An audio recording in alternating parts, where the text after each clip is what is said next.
Welcome back to Pathfinder Wrath of the Righteous.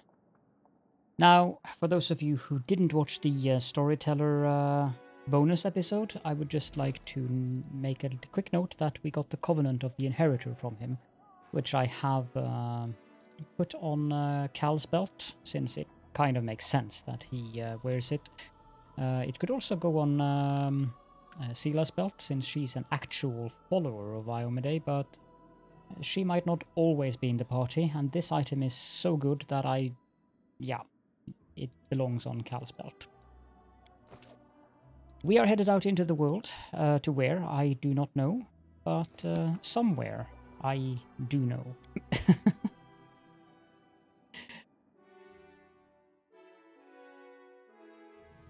Let's see here. We could always go to the ruins of Ashbury Hamlet, but I know that we will get a quest in this area eventually, so I suppose we can take that at that time. The Sacred Lands, I'm not sure. We should go to the Ivory Sanctum.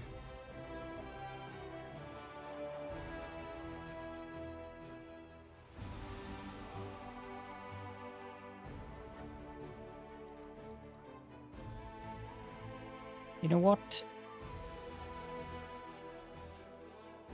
I don't think we can do the Heart of Mystery and the Core of the Riddle in this chapter, but we could do Terendelev's Lair and the Befouled Barrows, which would take a couple of days, which might help in regards to that.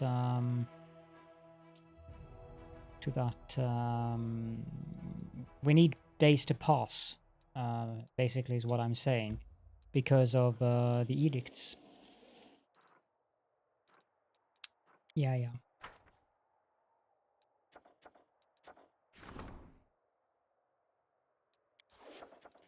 Not sure why that one lit up. There's a demon army somewhere here.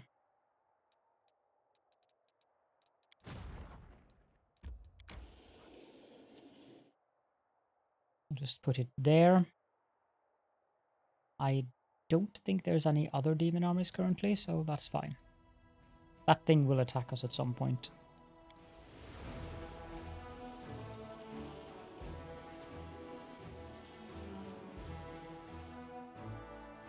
Nope.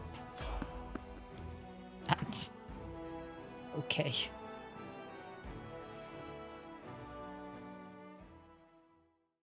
Yet another obstacle.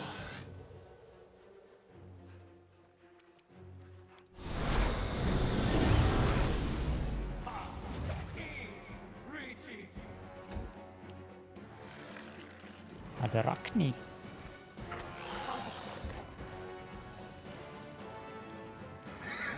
Okay, so that thing is active. Good.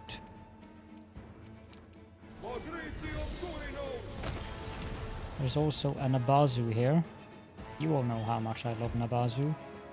There's two of them. And a succubus. Which apparently is an abyssal huntress. Cover me, all right?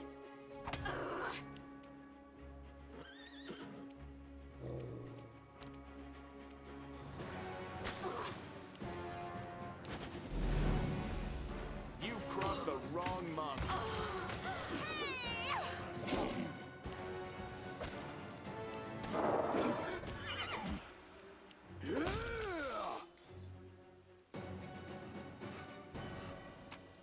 Simple enough.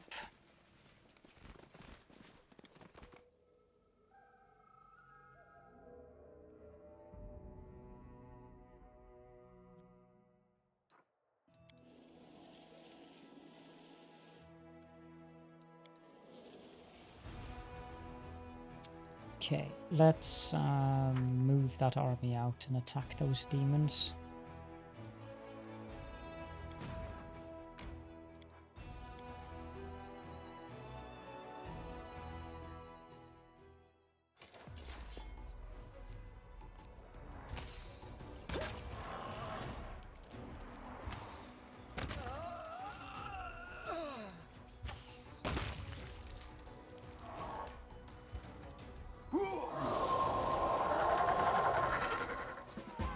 go.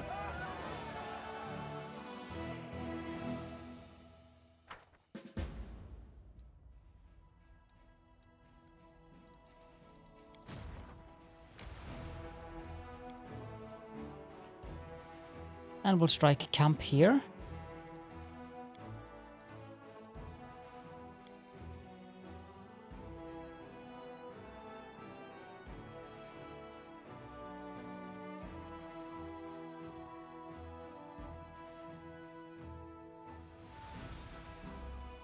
Okay.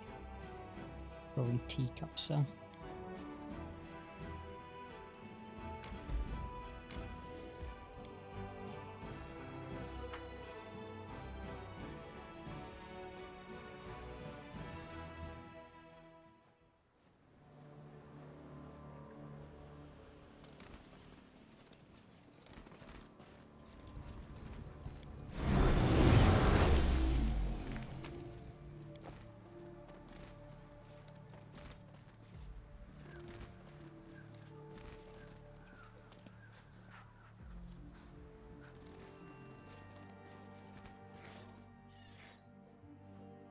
Who's there?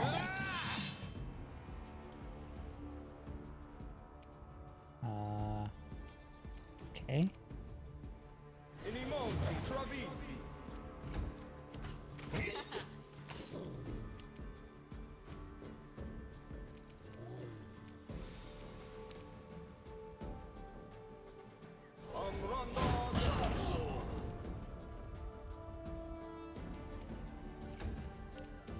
Let's try this way.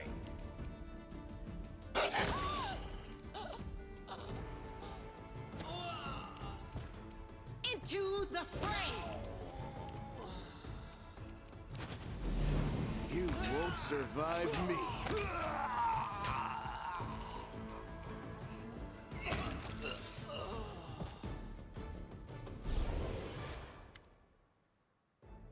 Stop! Please stop! A red-haired man raises his hands in a calming gesture. This place is an abode of peace and tranquility, a place to heal the soul and the body. It is not a battlefield. Please, spare this man. Who are you? My name is Hal. I am a healer, my lord, by trade and by calling. This place is my infirmary. The people you've killed were those I nursed to health myself. They had scarcely recovered from their wounds when they fell to your sword. At least spare this young boy. Are you working with the cultists? I am a healer. I save lives. The man looks at you resolutely, and there's a golden gleam in his hazel eyes. The vows I have taken make no distinction about who deserves to live or die. I give aid to all the injured I find in the wound. Demon worshippers are often left behind to die, and so it happens that they are most often in need of my help. As a rule, Crusaders have their own healers in every unit, but cultists are not accustomed to looking out for one another, and masters do not accept weakness. Why are you helping the enemy? I have no enemies. The healer clasps his hand to his heart. There is nothing but sorrow and compassion in my soul. Look at this young man. He rushed into battle seeking to destroy you for the sake of his masters. Yet with that same zeal, he helped me save his friends and did not leave their side until the danger had passed. This soul has not yet been lost. The battle between good and evil still wages within him, as it does within us all. If you only would listen to one another. I won't listen to this scum. The young man glares at you with an angry, sullen expression. Death to Iomede's lackeys. The healer sighs heavily. If both of you could just set aside your anger and hatred, less blood would be shed. As long as someone is alive, they can still change. Only the dead are lost forever. Who knows? Perhaps you're right. Maybe this cultist really can change. The man lowers his head. Thank you for your wise decision. It has gladdened my heart. I wouldn't let him go, Lan remarks grimly. So, I can go? The boy looks at you with distrust. I want you to know, I won't change. I will remain your enemy, and Lord Baphomet will give me great powers. You are already strong. You do not need to serve demons. When you finally understand this, your soul will find peace. You already possess that which is worth the most, your life.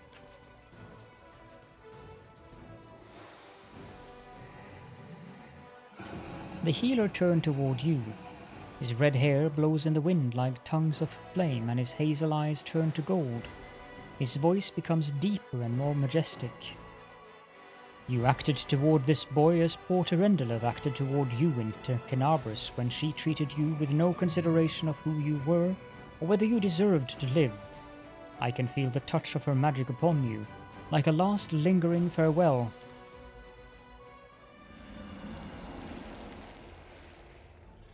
The dragon looks down on you from above.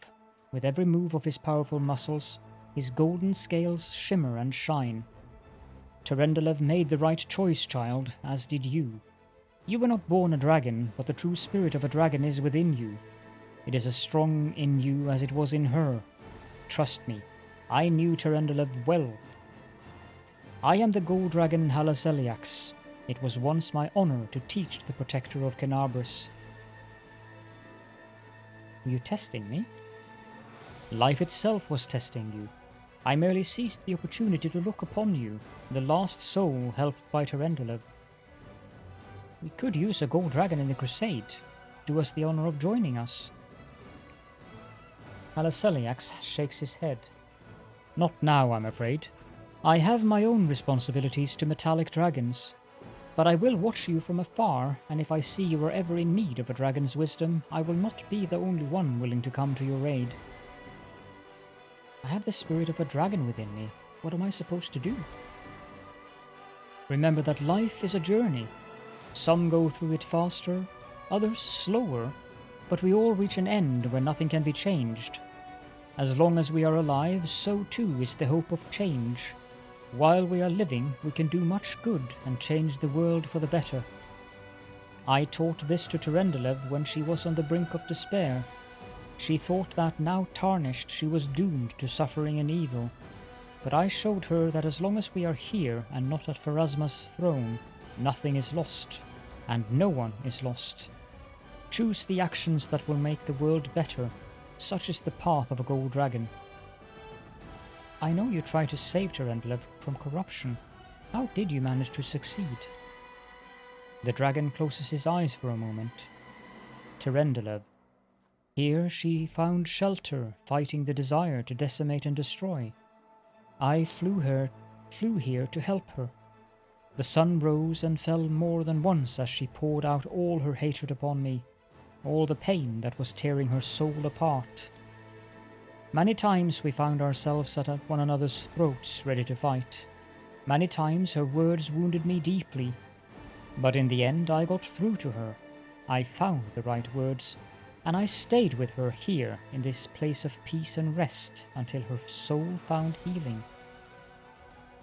Thank you for the story, and farewell, Halaseliax. I would say until we meet again, child.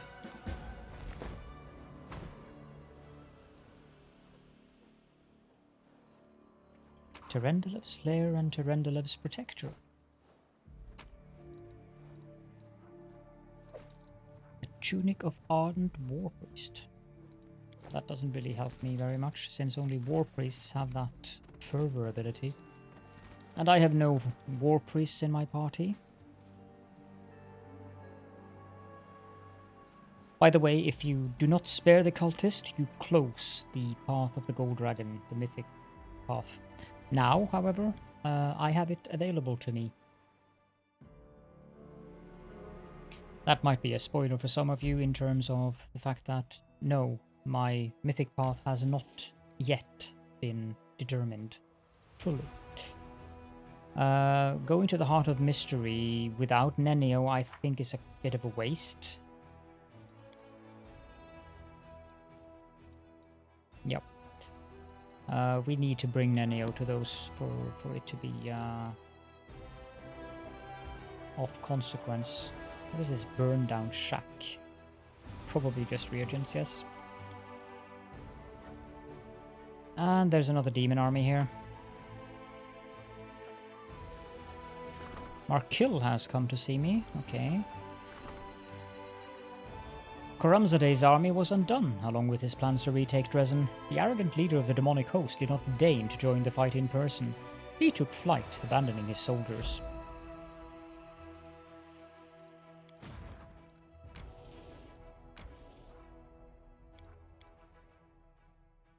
Accept. That was a weird...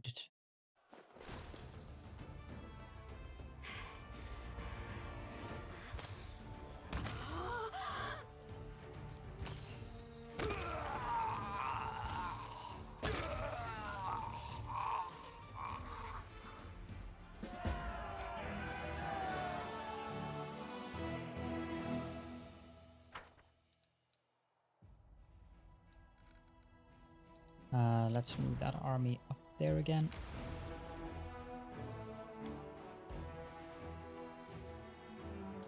And then let's move down towards the Befouled, another demon army. They keep coming, don't they? Well, that one can just come.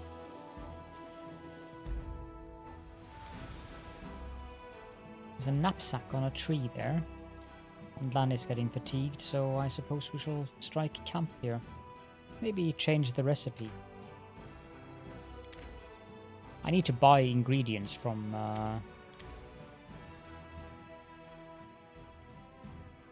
the innkeepers around the world.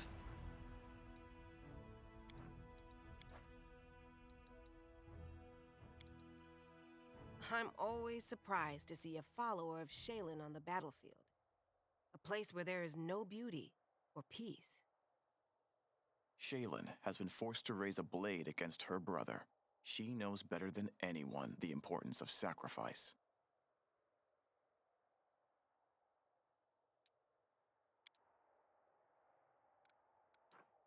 Let's go up to the Befouled random encounter. What are they?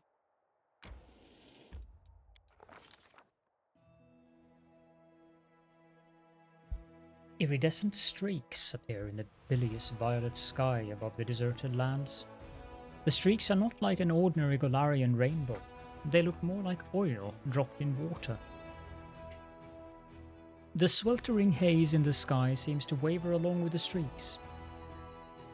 Time and again, one of the commander's party spots some movement out of the corner of their eye and reaches for their weapon, only to immediately realize they were mistaken. The ground underfoot turns to a muddy grey covered in a dense layer of ash expelled by geysers.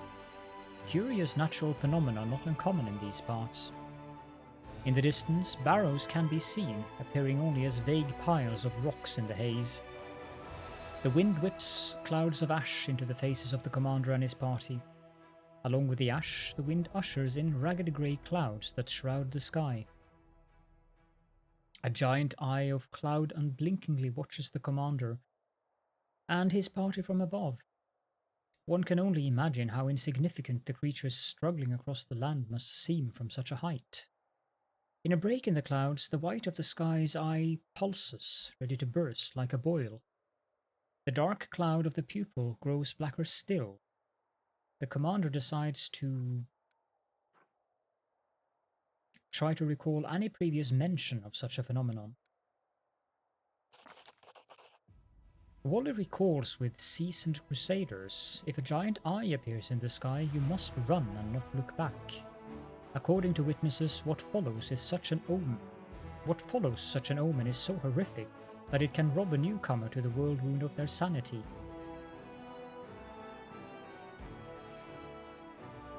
We shall also study the shape of the clouds more closely. Lan recalls conversations with seasoned crusaders. If a giant eye appears in the sky, you must run and not look back. According to witnesses, what follows such an omen, blah blah blah. Okay, I'm not sure if we can do this. Thank you. Living creatures can be beaten, but one cannot conquer a force of nature. The commander decides to run for cover. The party manages to reach the barrows before the storm swells to its full force. Suddenly, something drops from the sky, landing with a splat at the commander's feet like an overripe fruit. It is white, about the size of a chestnut. It has a dark center, and the longer the commander stares at it, the more it seems like something is staring back. The fruit looks disturbingly like an eyeball. The whirlwind of ash stops the party from looking up to see what is happening in the sky. Perhaps a carrion bird was transporting its already rotting prize home? At least that's what all the companions are hoping as they cluster around the milky white eyeball. A second eyeball lands nearby with an unpleasant squelch, being only a bloody splash on the ash-covered ground. Two eyeballs cannot be a coincidence. The looming rocky ledges which give the barrows the appearance of a hill look like they could come crashing down on the party's heads at any moment. However, they do offer protection from the storm. The horrific hail misses the party almost entirely, and eyeballs land around them in a wet cacophony. And the land around the barrows look more like a dumping ground than a burial ground. The storms have bleached skulls and bones, rusted armor, and dented swords. This is a familiar sight. More surprising are the arms and legs of golems scattered around the waste, the once snarling faces of animals that now lack all resemblance to their living brethren. Things that look like horse carcasses but with broken mechanical legs. Everything is brown with rust and long forgotten. A battle was fought here once. Through the veil of ash, the party struggles to find the entrance to the barrow.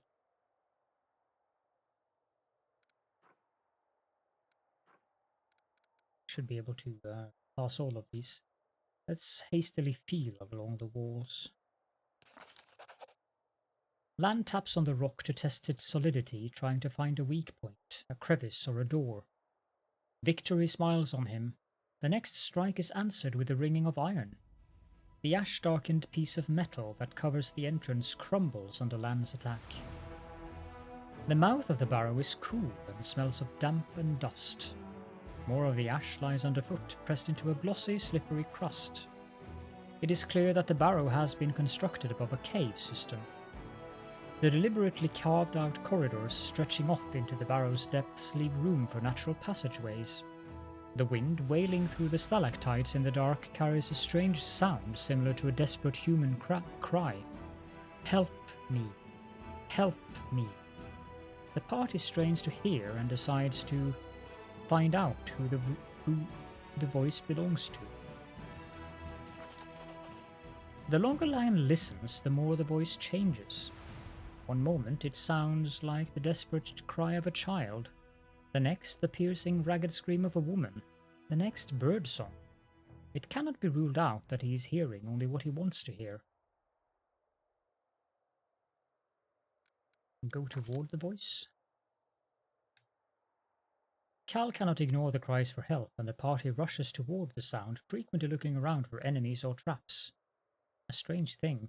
The closer they get to the voice, the less distinct the pleas become, blurring into the grinding screech of a rusty mechanism. The only passage leading further into the barrows finishes in a dead end. A spacious cave, its wall decorated in frescoes that have almost entirely faded over time. Before the companions have a chance to decide whether to look for a door or turn back, the cave floor, which seemed solid with well-trodden ash, vibrates and begins to ripple like water. One after another, the commander's companions are sucked into the thick ashy mass like they have stepped into quicksand. The party needs to assess the situation. The party understands that panicking is pointless. Assessing the situation and formulating a plan of action is much more useful. When they stop struggling, they notice that the quick ash seems to loosen its grip in turn.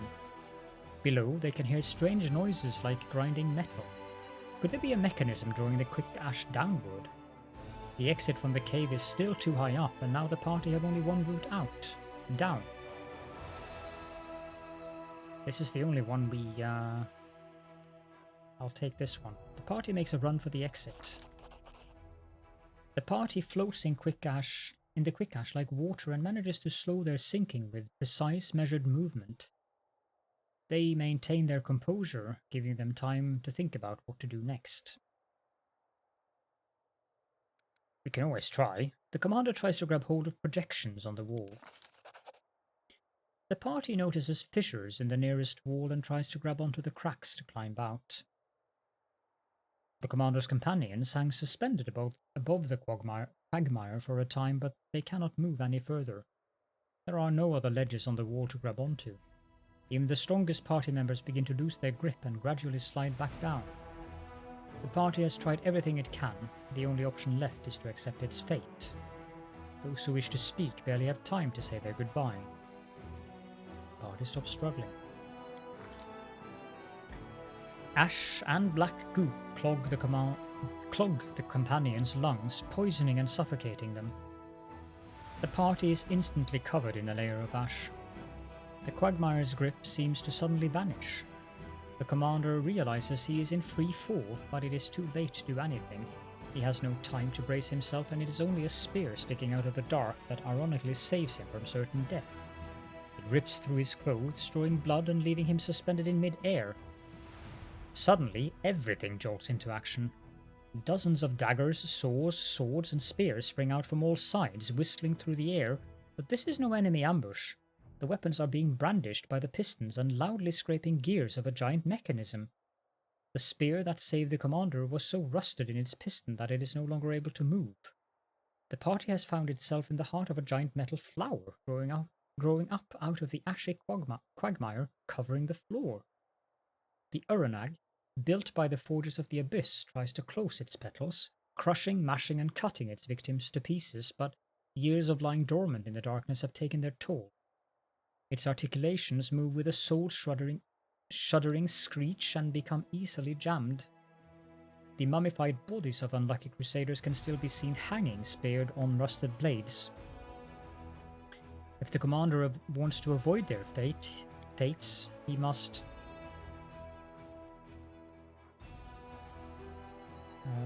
figure out what makes the Uranag move. Even a magical mechanism is still a mechanism. From above, the commander has a good view of the Uranag's inner workings. Large toothed wheels are set into motion by gear shafts. It all becomes clear. If the gear shafts can be jammed, the movement will stop. The commander is almost out of time. Another few minutes and it will all be over. Realizing that a simple escape is impossible, the commander decides to try jamming the Uranag's main mechanism in the heart of the flower. He looks around for something sturdy and finds a hammer in the hands of a dead paladin.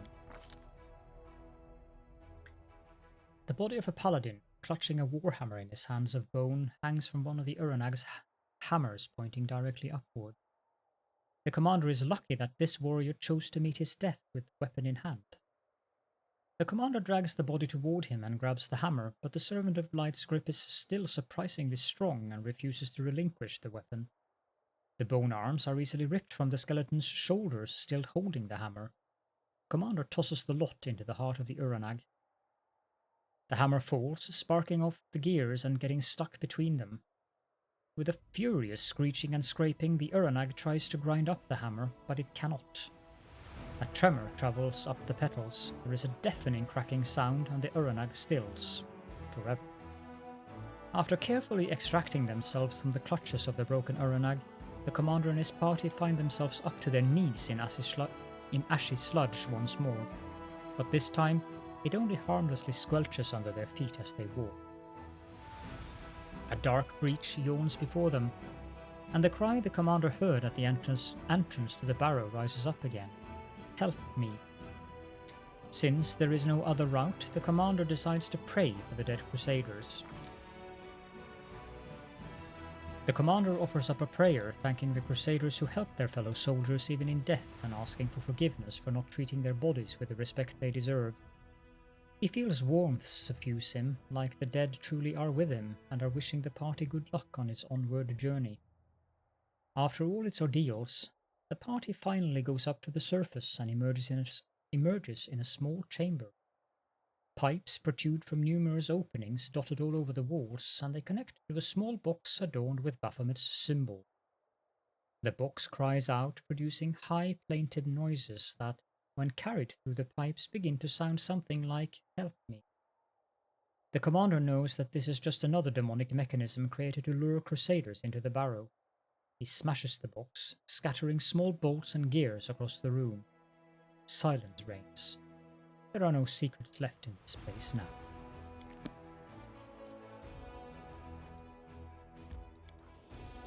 Yeah.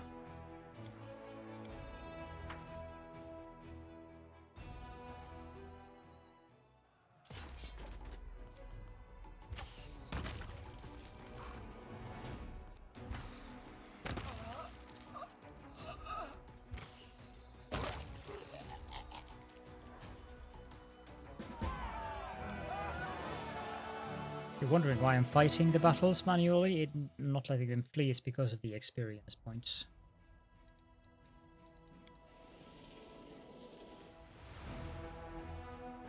There's a road going that way? Ah, it's that. Let me think here.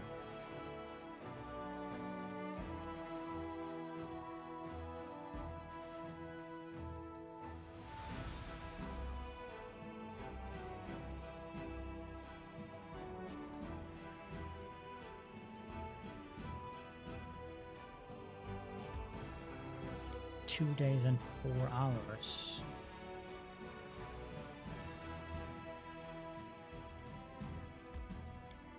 Let's teleport back to Dresden. And also pop into the Citadel. That is not exactly where I wanted to go, but sure. We could probably build some of these large buildings that give a lot of logistics. 18,000, that seems fine. Oh, I already have one of those.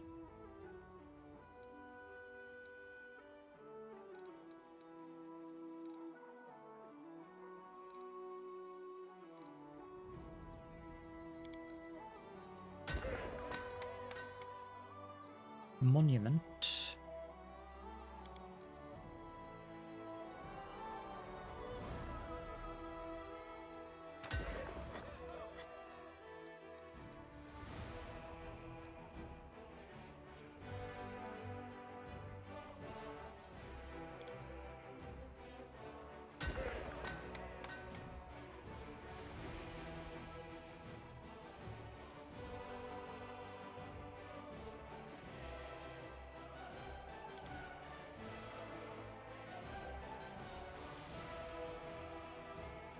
Some of these I will tear down again because they are simply not needed.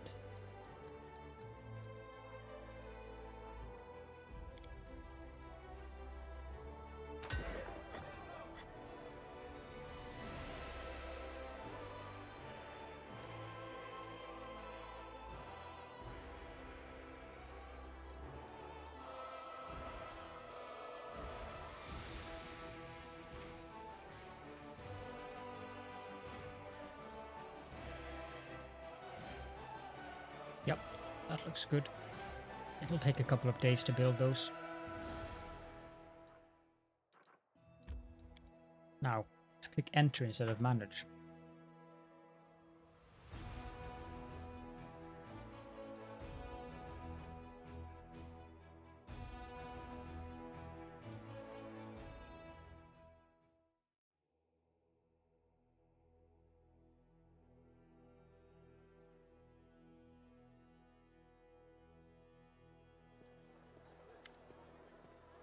Some say that being a kind person is hard work, that most people can't do it.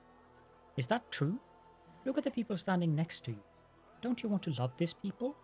It is so hard to smile at them, to say a kind... Is it so hard to smile at them, to say a kind word, to share with those in need? Don't you feel joy when you do something good for others? And isn't it wonderful when they do the same for you? Kindness is the easiest and most pleasant thing in the world. A crowd has gathered in the street. Young and old, civilians and soldiers. Everyone is listening to the frail elf girl, captivated by her delicate voice as it rings out. And what about ungrateful assholes, huh? You do good for them and they just shit on you in return. Just don't be like them. And don't get angry at these people. They don't know what they're doing. Don't abandon them to their silliness and sins. Keep doing good and you will see. Sooner or later they will realize were wrong. Listen to her. She will teach you to live good lives. Right, Commander, that's for sure. Thank you for your kind words. I'm not saying anything special. These are simple things. Everyone knows them. Come on, keep talking. One man claps his hands, others join in with claps and cries of encouragement. Alright, I was talking about being kind to your neighbors, and look, the commander decided to set an example. The girl keeps preaching. I did not expect that.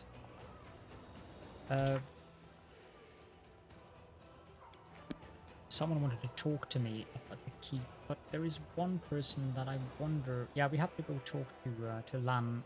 I don't know if we can do anything with him right now, but the Mongrels should be here with him now. Yep. Now you're not the only mongrel on the surface. Got any plans for the future? Plans? You have too high of an opinion of me. To be honest, I've never had less of a plan than I do right now. I thought everything would be simple. We'd go to the surface, become crusaders, and somehow figure things out later. But later is now. Sol tells me not to rush things, but he always says that. If I listen to him, I'll have moss growing out of my ears before a single thing changes. One thing's for sure. As long as you're our leader, there is hope. Things are always happening around you, and it made me realize that I need to stick with you. If I do, one day I'll find myself scaling a citadel of evil. A bow blessed by all the gods clamped between my teeth, about to plant an arrow in the chest of some ancient evil demon. Your people have come to the surface. Does this mean you are no longer Neathers? Tja, that is a good question. We're not fully Uplanders yet. I think we are now Uplander Neathers. Although, if you think about it, we used to be Neither Uplanders. After all, our ancestors came to the caves from the surface, and now I've given myself a headache. Maybe I'll leave the task of renaming our people for a better time. Good idea. I said no. Stop asking me, Chief. Sol stands, slouching, staring in the ground. You have to, Lan. Look at me, I'm old. What do I know? Caves. And you? You know everything around here, yes you do. You are young and strong. You can last a dozen years. You've always said I'm not one of you. How can I be chief now? I'm a loner by nature. Who's going to listen to me? Half the time I don't even listen to me. It's a new time for Neathers, Lan. You're young and you're from the new time. They're confused up here under the sky, but they'll get used to it. I won't. I know nothing from here. You know everything.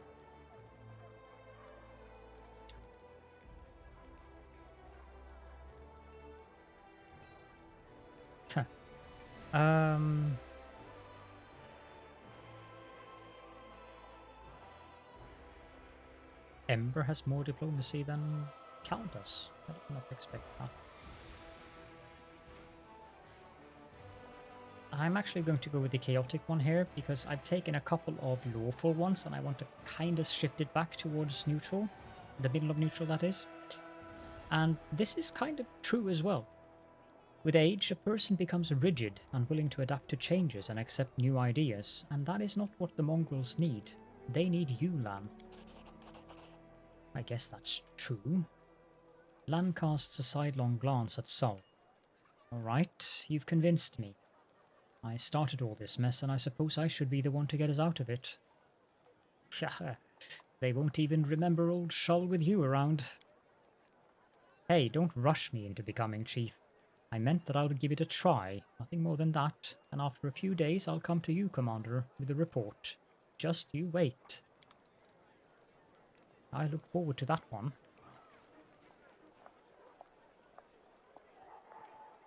That also means that the camera is a bit silly sometimes.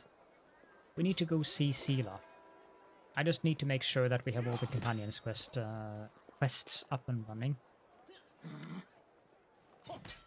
She doesn't have anything to say yet. Now we have to wait for our trusted little wolf.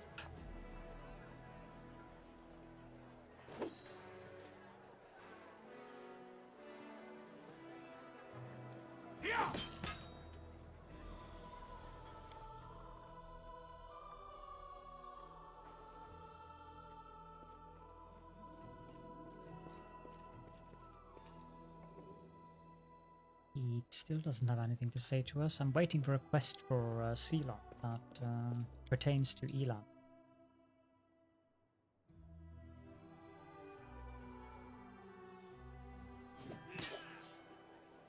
Okay, how about Aru?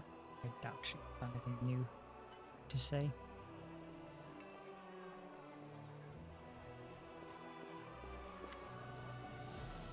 Nope.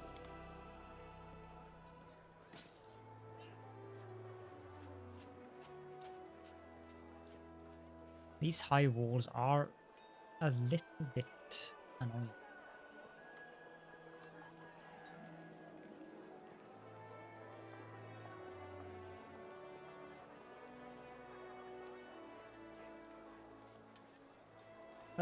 This was easier when I was playing a Lich, because I could cast haste on myself all the time, so didn't have to wait for all this.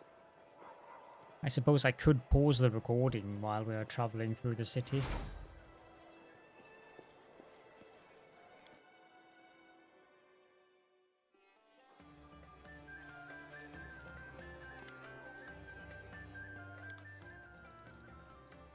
Okay, so what we want to buy from him is all of his ingredients, if he has any. He does.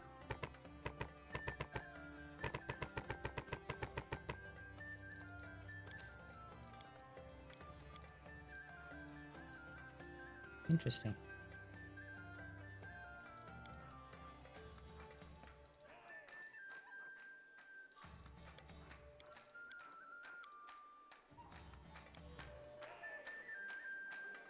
I don't think there's any other vendors in here. Although I haven't talked to Greyboar, he might have new insights to offer us. But you'll have to read them yourselves. I will just skim through it quickly myself.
I like that one.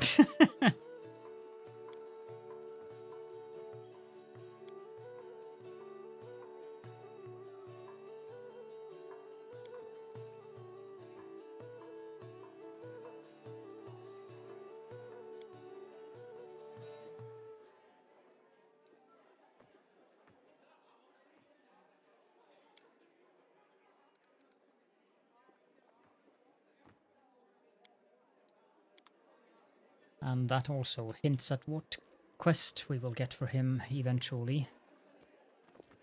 Willidus.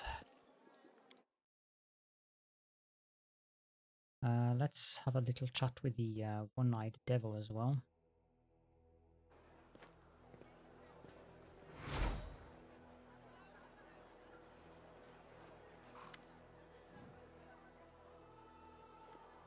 So you can read that, and I'll just quickly look through it.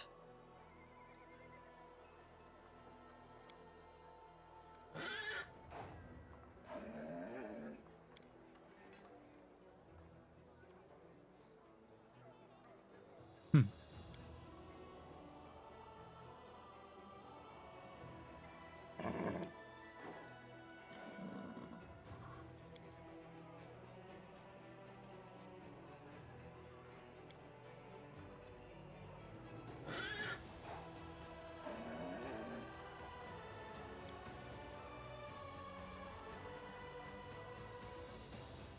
It's too airy-fairy for my liking.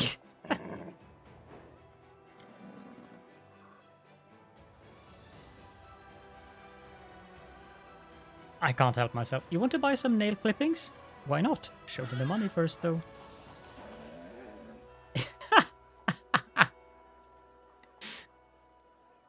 Okay.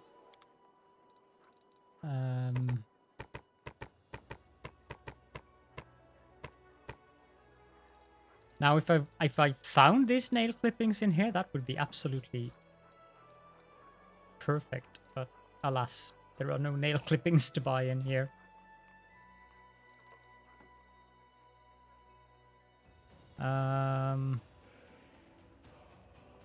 Yeah, I'll buy that one actually.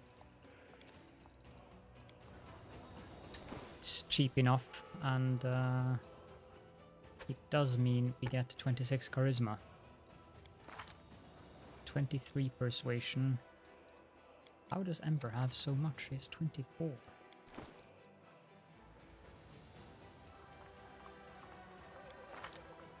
Does he have some... Oh, the Raven familiar. Okay, I think that is about it. We could always go ask the Hand of the Inheritor if he has seen something. I doubt it, but... Nope. Then the next place we should go is inside the keep.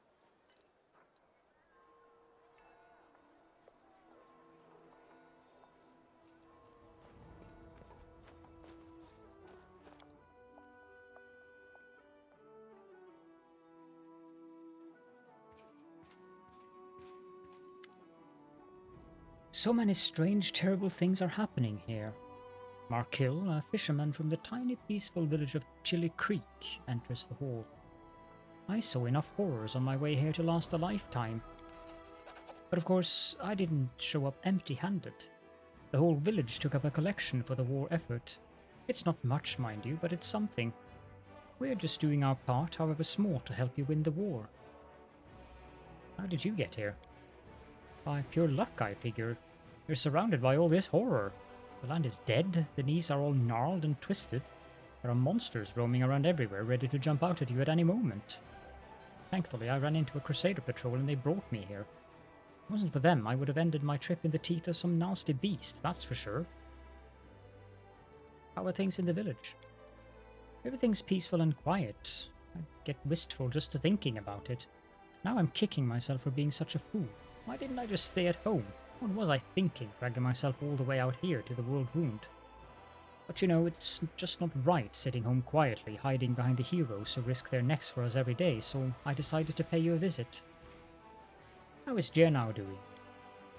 He's settling in, that's for sure. Almost one of us now. Heals the sick, fixes the nets with the others. Before you know it, he'll be learning how to swim. The fisherman chuckles good-naturedly. Would you like to stay here with us? No, thank you. Hate to say it, but I'm no crusaders. I'm no crusader. Fighting demons is not really my thing. I'll get some rest before I head out, take a day or two to look around the fortress. It'll give me some stories to tell. Then I'll head home to Chili Creek. I've already seen more on this trip than I've seen in a lifetime. Anyway, you better come back to see us. We'll be waiting. Well, thanks for your visit. Thank you for defending our peace and quiet. The fisherman bows respectfully. We've gathered up something else for you heroes, but I couldn't bring it with me. It was too heavy to carry. Come to our village and you can pick it up yourself and pay us a visit while you're at it. We're always glad to see you. Well, I'll see you later, and good luck with all the fighting.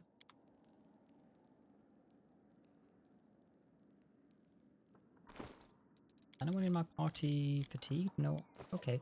Well, I think we have time to head out there. Wait, how is the decree thing stuff?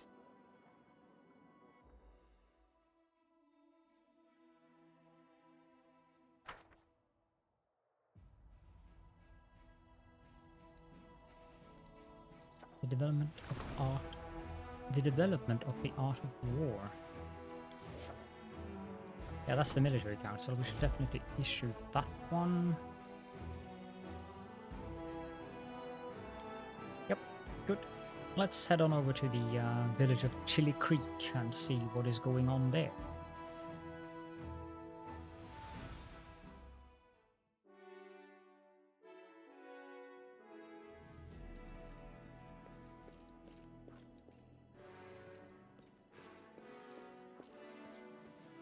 Why I have that one there.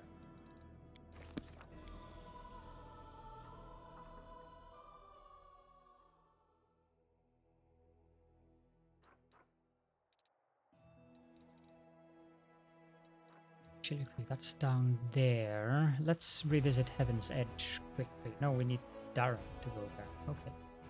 Chili Creek it is.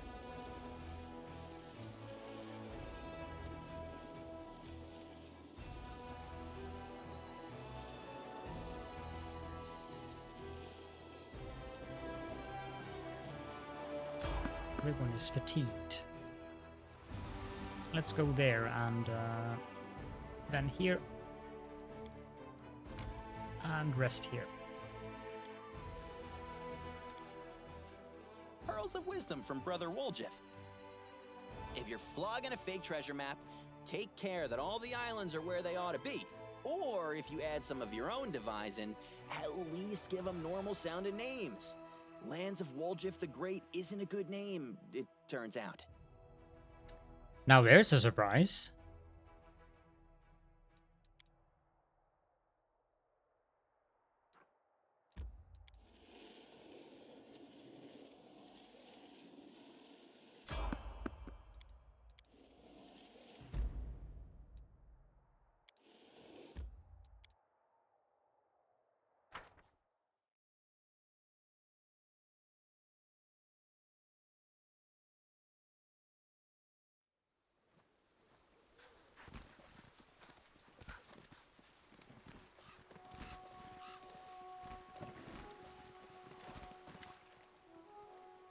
It's not a wolf that howls in the night. It's not a bittern that cries in the fen.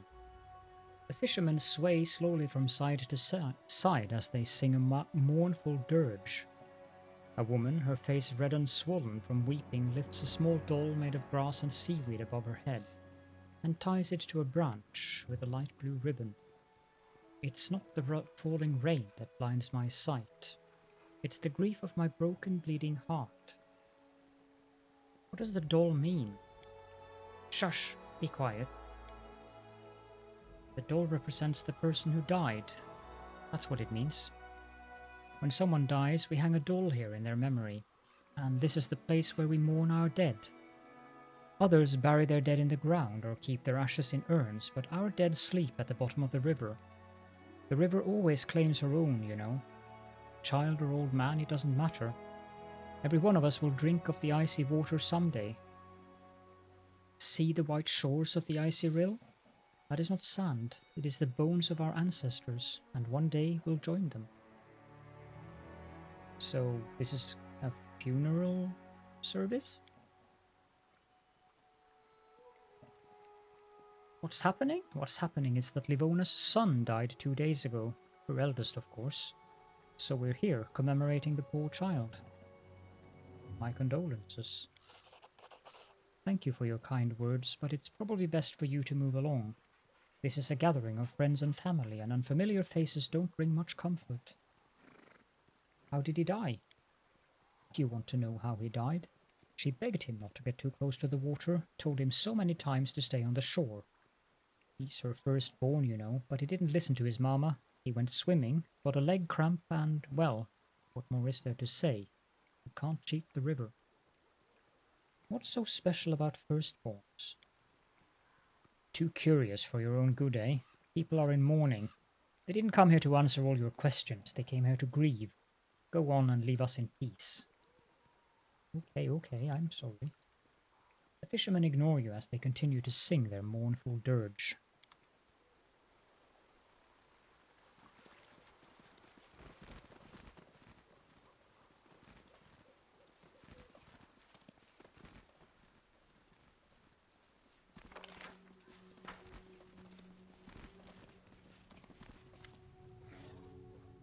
The priest appears to be lost in thought. His face is troubled, but his eyes light up when he sees you.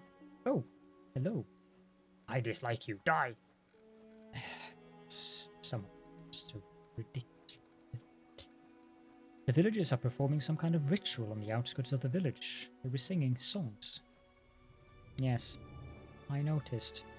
The priest nods gloomily. But at least I finally understand why the dolls are put in the trees. Each one represents a person who has died, their body lost to the waters of the river. If a doll is tied with a grey ribbon, the person died on land, and their remains were sent downstream in a boat. Dark blue ribbons represent those who have drowned. The light blue ribbons are used to signify the drowning of a firstborn, an eldest child. And there are a frightening number of light blue ribbons on those branches. Something strange is going on in this village. You don't have to tell me. Take the people who are performing the memorial service for the drowned boy, for example. When they discovered he'd drowned, they just shrugged. He was a firstborn, they said, and that was that.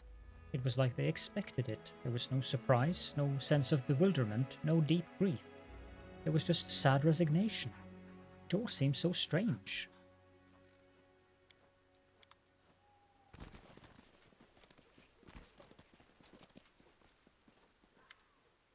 Look, the commander's here.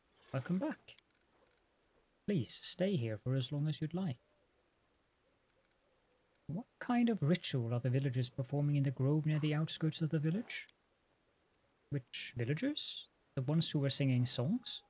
No, that's not a ritual. We're holding a memorial service. We don't bury our dead underground. We put them in boats and release them into the embrace of our mother, Icy Rill. But that's only when someone dies on land. When the river takes someone, well, there's obviously no body to put in the boat, so people sing songs in their memory and leave dolls on the trees. How are things going in the village? Things haven't been good of late. The widow Livona lost her oldest son the other day. He drowned. We told him not to get too close to the river, but when have children ever listened to their mothers? If the Icy Rill wants something, she'll get it sooner or later. That's a fact. The boy was a firstborn after all. He loves firstborns, our river. Loves them to death. Now, enough with such horrible talk. I'm a firstborn too, and I'm still fine, alive and kicking. Markill, you told me your village had taken a collection to aid the army. Right you are. Here it is, just like I said. Go ahead, take it. We're just glad to help in any way we can. Plus 3,600 diplomacy.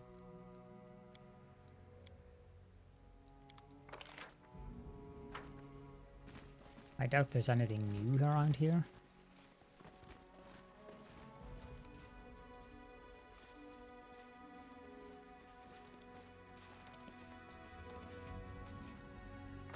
There is, however, something over here, but there's also something really bizarre going on in this village, but apparently we're not going to get any answers now. Let's head on back to Dresden.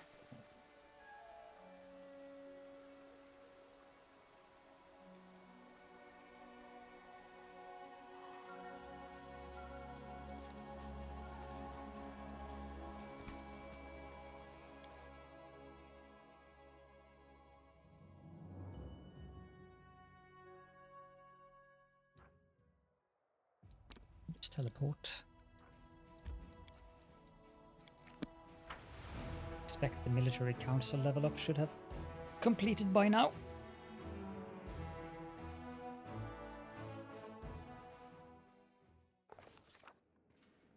Yep.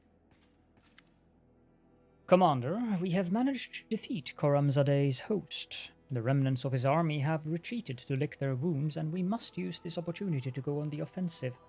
But right now, our army is not fully prepared to begin such an expansion. The farther we advance into the enemy territory, the more we'll need strong and mobile cavalry.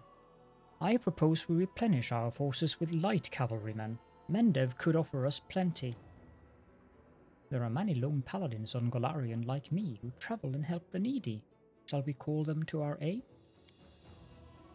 Cavalry is a crucial element of the army, one that's difficult to replace. And Deviant knights often sacrifice their defense in favor of offensive power, and it is time to put an end to this wastefulness. All riders must be encased in heavy cuirassier armor, so as to avoid unnecessary losses. In my long and productive life, I've taken assignments involving knights, nomads, and other targets who enjoy prancing about on horses. And let me tell you, the hardest of those targets were hedge knights. They are true dogs of war who don't have a homeland, but what they do have is experience and a sharp blade. If you need cavalry, I say they are your guys. Paladins.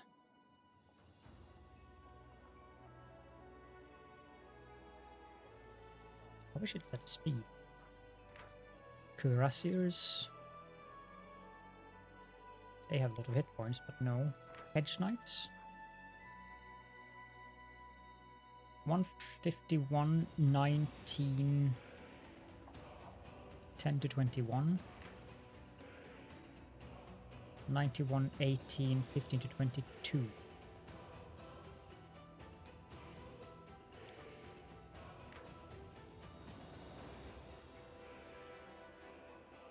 I feel the hedge knights are better than the paladins.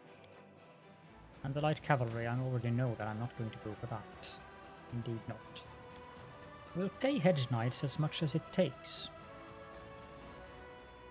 Wait, that's a mercenary. No, it isn't.